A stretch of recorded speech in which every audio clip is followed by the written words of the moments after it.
Everyone, Nate here with Outside Cleaners on Cape Cod, Massachusetts. Quick video. People ask me what's the best time to clean an asphalt roof.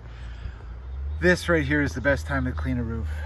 When you see little dots of lichen forming upon the shingles, or if you see a sort of vague green haze on the roof shingles, that's the best time to clean it because it's the easiest. The least damage has been done at this point. When these things get bigger, they will leave permanent scabs on the asphalt shingles even when they're washed off. So this is the best time. Of course, nobody does it at this time. They wait until it's a carpet on the roof and it's far more expensive to clean and far more damage has been done to the roof shingles at that point. But just trying to answer questions. Hope that helps.